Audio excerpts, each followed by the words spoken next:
आपल्या माजी महापौर सगळ्या पदाधिकारी आहेत. जर तुम्ही पदाधिकाऱ्याला महिलांना भेटू देत नाही, साहेब येतात की आम्हाला माहित नसतं, आम्हाला वाटतं की आमचे साहेब काम कर रहा है यार, ऐसे क्यों कर रहे हैं? मॅडम आता प्रश्न मी विचारतो, तुमची भावना काय आहे? तुम्हाला कोण भेटू देत नाही? इकडे पहा सिक्युरिटी गार्ड लोक म्हणजे कोण? सिक्युरिटी गार्ड साहेबांची सिक्युरिटी गार्ड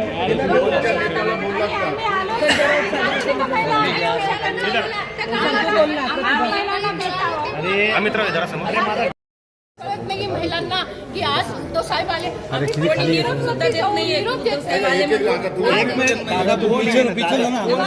शिवसेना महिला आघाडीतल्या सगळ्या पदाधिकारी आहेत.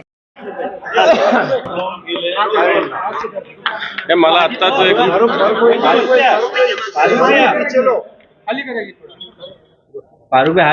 मला आत्ताच ही गोष्ट कळालेली आहे आपल्या माध्यमातूनच, परंतु नाराज होऊन गेले असतील तर त्यांना निश्चित समजावण्याचा प्रयत्न आम्ही करू.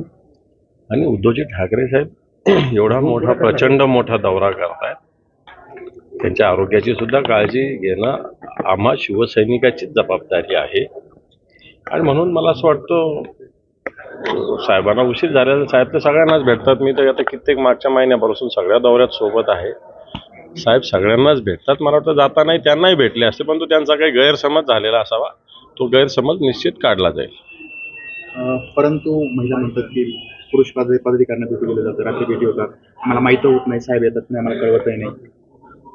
आता पुरुष पदाधिकारी नाही कुठे भेटले असं काही नाही. आता काल आम्ही सोबतच होतो. आता त्यांची भेटण्याच्या वेळा आहे ना, असं कधी कसं भेटलं जाईल, त्याच्या काही वेळा असतात ना ठरलेल्या.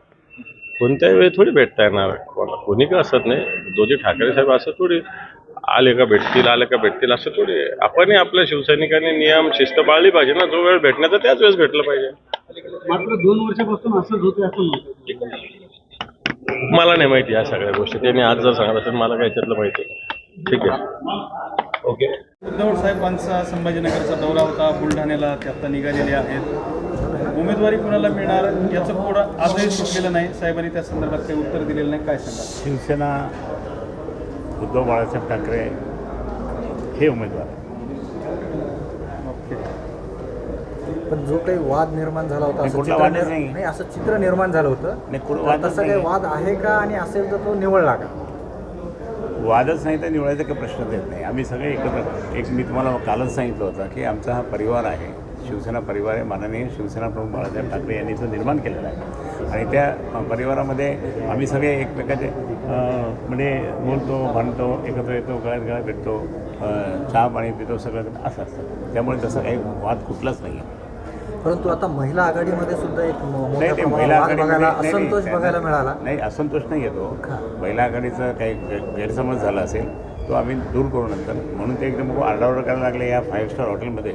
म्हणून मी त्या ठिकाणी त्यांच्यावर थोडंसं जरा आरडाओरडा करू नका, चुप बसा, एवढं बोललो. आता अंबादास दानवेंनी बाईट दिला. त्यांचं असं म्हणणं आहे की मी अजूनही संभाजीनगरच्या जागेसाठी इच्छुक आहे आणि उमेदवारी निवडणूक लढवण्यावरती ठाम आहे. ठीक आहे, इच्छुक साहेबांनी काय सांगितलं की शेवटपर्यंत त्या ठिकाणी म्हणजे डिक्लेअर होईपर्यंत सर्वांनाच इच्छा असते की आम्हाला तिकीट मिळालं पाहिजे. शेवटी अंतिम निर्णय त्यांचा असतो. अंतिम निर्णय झाल्यानंतर कोणीही काही बोलत नाही. ही पद्धत शिवसेनेची आहे.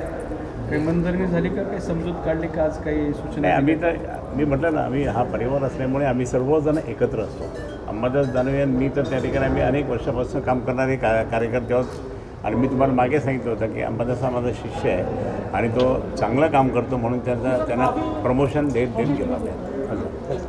25 मिनिटं तुम्ही आतमध्ये होते, तुमच्या सोबत असलेले तनवानी पण तुमच्या सोबत होते. काय नेमकी चर्चा होती? नाही, आम्ही आपलं कसं आहे, पक्षाच्या निवडून येण्यासाठी कसं केलं पाहिजे, काय केलं, असं आम्ही चर्चा करतो. म्हणजे आम्ही सगळे होतो, सगळे संभाजीनगरच्या जागेबाबत सगळे निवडून यायला संभाजीनगरच्या जागेबाबतही. आता हा बालेकिल्ला कोणाचा आहे माहिती ना? शिवसेना प्रमुख माननीय बाळासाहेब ठाकरेंचा बालेकिल्ला आहे.